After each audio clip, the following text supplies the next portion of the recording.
Good morning. जैसा कि हम टेंस पढ़ रहे हैं, टेंस में सबसे महत्वपूर्ण है उनकी पहचान याद करना, उनकी वर्ब याद करना, उनकी हेल्पिंग वर्ब याद करना। ये सबसे महत्वपूर्ण विषय है। तो आज हम फ्यूचर इंडेफिनिट टेंस पढ़ेंगे। देखिए, फ्यूचर इंडेफिनिट टेंस क्या होता है। फ्यूचर इंडेफिनिट यानी जो कोई कार्य होता है वो आने वाले समय में होना पाया जाता है उसको। अर्थात किसी कार्य का आने वाले समय में होना ही फ्यूचर टेंस का मतलब है। तो हम सर्वप्रथम इसकी पहचान देखते हैं। आइए इसको कैसे पहचानेंगे हम हिंदी वाक्यों में कि ये फ्यूचर इंडेफिनिट टेंस का वाक्य है। देखिए, पहचान लिखिए। पहचान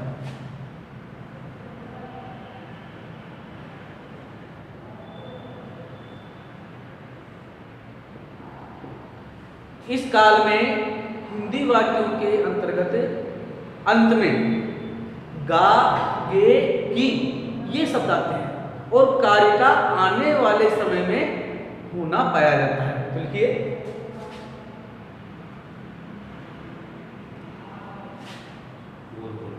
इस काल के अंतर्गत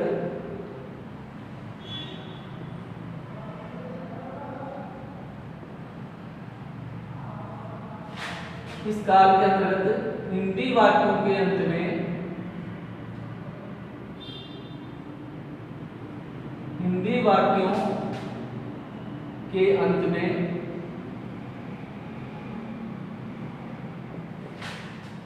गा, गे, गी आदि शब्द आते हैं।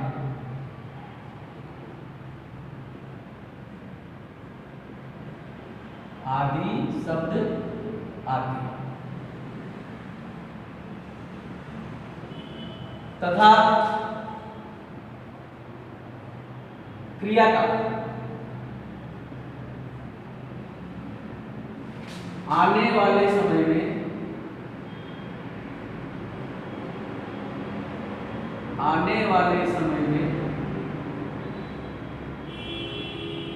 होना पाया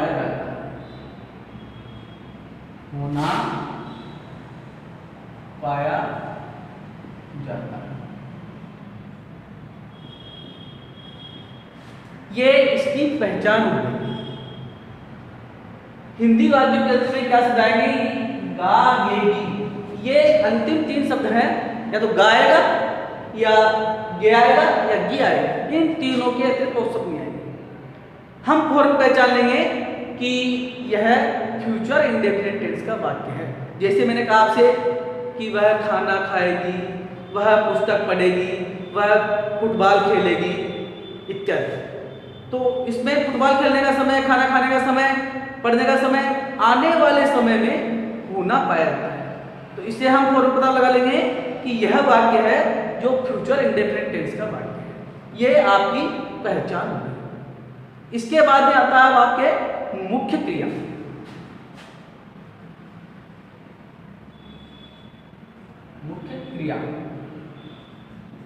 मेन वर्ब, अंग्रेजी में मेन वर्ब कहते हैं।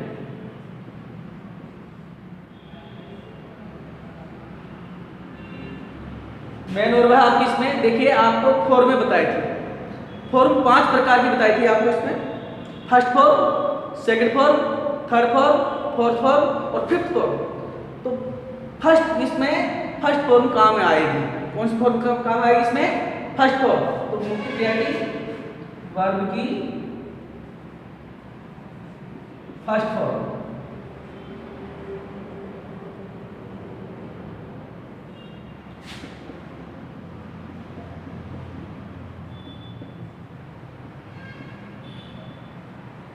इस टेंस में आपकी वर्ब की फर्स्ट फॉर्म काम में आएगी। आगे बात समझे? आपको पहचान क्लियर हो गई, आपको वर्ब क्लियर हो गई। इसके बाद में अब आती है आपकी हेल्पिंग वर्ब, सहायक क्रिया।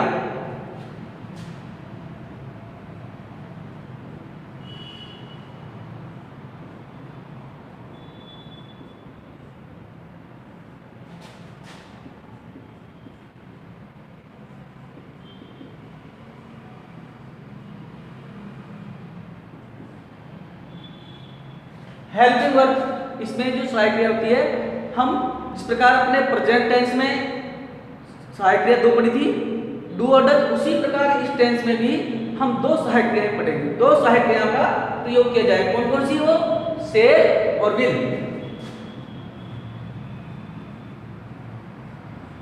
दूसरी विल।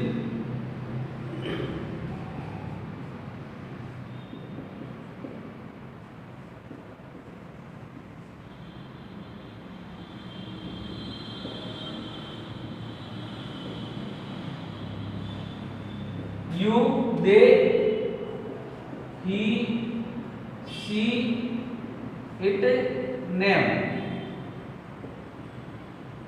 ये हमारी 2 सहायक क्रियाएं हैं, सेल और विल। सेल का प्रयोग हम आई और वी इन दोनों सब्जेक्टों के साथ में हम सेल का प्रयोग करेंगे, और बाकी जितने भी करता है उनके साथ में हम विल का प्रयोग करेंगे। You, they, he, she, it और नेम, इनके साथ में हम विल का प्रयोग करेंगे। यहां तक क्लियर हो गया आपको? आगे बात सुनिए। अब आगे देखिए। अब देखिए, हम इसके पैटर्न समझ लेते हैं। आपको इसमें 4 प्रकार के हम वाक्य पढ़ते हैं, एफर्मेटिव, नेगेटिव, इंटेरोगेटिव और इंटेरोगेटिव नेगेटिव। ये 4 प्रकार के वाक्य पढ़ते हैं हम। अब 4 प्रकार के वाक्यों में से पहला प्रकार का जो वाक्य है एफर्मेटिव, उसका हम पैटर्न देख लेते हैं।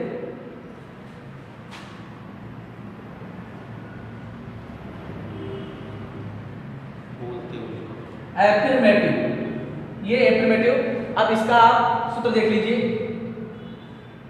सब्जेक्ट प्लस सेल या विल, फिर वर्ब की फर्स्ट फॉर्म, फिर ऑब्जेक्ट, फिर डॉट डॉट डॉट का मतलब है अन्य, यानी वाक्य में से जो शब्द बचते हैं वो यहां आएंगे, ऑब्जेक्ट के बाद में आएंगे। इसके पश्चात आपको फुल स्टॉप लगा देना है। ये हो गया आपका एफर्मेटिव का पैटर्न। एफर्मेटिव में हम सर्वप्रथम जो भी कोई वाक्य होगा उसमें सब्जेक्ट को पहले लिखेंगे, उसके बाद में हम हेल्पिंग वर्ब का प्रयोग करेंगे। हेल्पिंग वर्ब का प्रयोग हम जब करेंगे तब वहां हम सब्जेक्ट को देखना पड़ेगा कि सब्जेक्ट हमारा क्या है। सब्जेक्ट यदि आई और वी है तो हम सेल का प्रयोग करेंगे। यदि सब्जेक्ट हमारा you, we, they, he, she, it, name है तो हम विल का प्रयोग करेंगे। आगे बात समझे? तो ये आपका एफर्मेटिव यानी स्वीकारात्मक, हिंदी में बोलेंगे इसको स्वीकारात्मक वाक्य। स्वीकारात्मक वाक्य का आपका ये पैटर्न हो गया। अब इसके बाद में आता है हमारा नेगेटिव का। तो नेगेटिव का देखिए,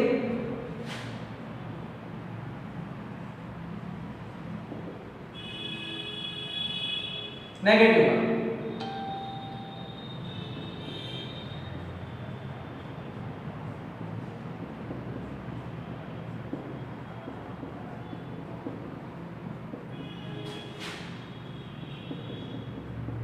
देखिए, नेगेटिव में क्या है, इसमें आप देखिए क्या अंतर है, केवल मात्र नोट का फर्क है। इसमें एफर्मेटिव में नोट नहीं है, इसमें नोट आ गया केवल। और कहा आया सेल विल के बाद में, यहाँ सेल विल के बाद में नोट का प्रयोग किया गया, बस यही अंतर है और कोई अंतर नहीं है इसमें। आगे बात सुनिए, जहां अपने को वर्ब से पहले नोट का प्रयोग कर देना है। आगे बात ध्यान में, इसके बाद में इंटेरोगेटिव,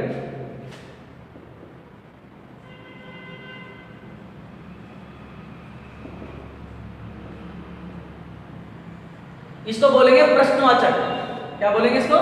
इंटेरोगेटिव प्रश्नवाचक। तो प्रश्नवाचक में क्या होता है, देखिए आपको शुरू में बता दिया था कि प्रश्नवाचक वाक्य 2 प्रकार से बनाए जाते हैं। एक तो शुरू में क्या लगा करके, एक वाक्य के बीच में क्या, क्यों, कब, कैसे, कहां, कौन इत्यादि। तो जब हम क्या शुरू में लगाएंगे तो जो हमारी हेल्पिंग वर्ब है उसको हम कर्ता से पहले रख देंगे। आगे बात समझे? तो ये देखिए आपका इंटेरोगेटिव का सेल या will plus subject plus verb की first form plus object plus अन्य प्लस यहां फुल स्टॉप की जगह इंटरोगेशन मार्क्स लगाएंगे। ये आपका इंटेरोगेटिव का पैटर्न हो गया। अब इंटेरोगेटिव का पैटर्न, ये पैटर्न आपका हेल्पिंग वर्ब यानी वाक्य के शुरू में क्या लगाते हैं उसका पैटर्न है। यदि बीच में क्या, क्यों, कब, कैसे, कौन, कहाँ ये सब आता है तो उनकी अंग्रेजी हम सर्वप्रथम किनके भी पहले लिख देंगे, हेल्पिंग वर्ब से भी पहले लिख देंगे। अर्थात हम WH वर्ड से कोई वाक्य होता है तो WH वर्ड के वाक्यों की अंग्रेजी हम शुरू में लिख देंगे। यही हमारा इंटरोगेटिव का पैटर्न है। आगे बात ध्यान में, अब आगे देखिए आप इंटरोगेटिव नेगेटिव का देख लीजिए।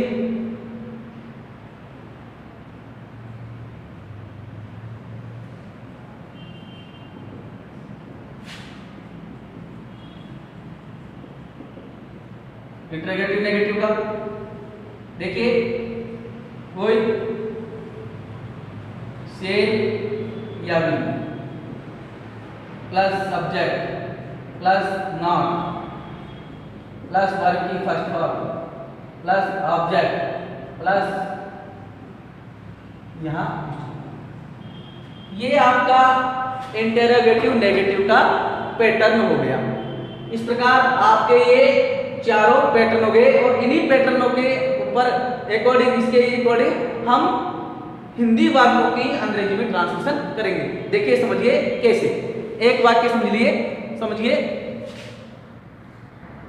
आगे देखिए, एक वाक्य समझिए, इससे आपका पूरा ही पैटर्न समझ में आ जाएगा। तो देखिए जैसे कहा मैंने कि वह कल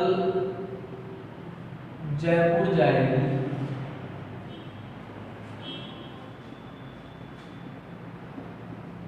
ये आपका हिंदी का सेंटेंस है। अब इसमें पहचान आपको गा गे भी बताया था, ये गाड़ी दिया, ये शब्द आ गया, तो हम पहचान गए कि ये वाक्य फ्यूचर इंडेफिनिट टेंस का है। अब इसकी अंग्रेजी, ये कौन सा वाक्य है, ये वाक्य आपका अफर्मेटिव स्वीकारात्मक वाक्य। अब स्वीकारात्मक वाक्य की आपका पैटर्न बताया था, उस पैटर्न के अकॉर्डिंग ही हम चलेंगे। तो देखिए पहले सब्जेक्ट लिखेंगे, ये सब्जेक्ट क्या है, वह की अंग्रेजी क्या बनेगी, सी, क्योंकि जाएगी, जाएगा होता तो ही बनती, क्या है, सी। अब हेल्पिंग वर्ब लेंगे हम, हेल्पिंग वर्ब क्या होगी इसमें, विल, सी विल। क्रिया, she will go to Jaipur, she will go to Jaipur tomorrow.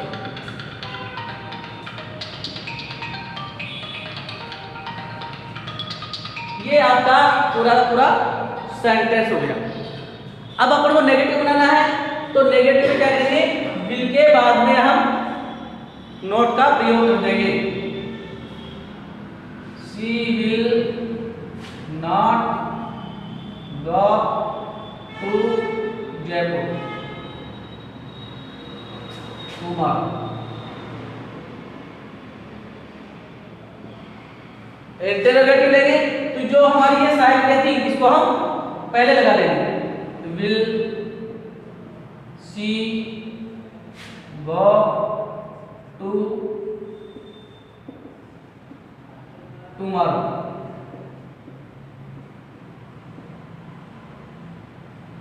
यहां इंटरोगेटिव नेगेटिव का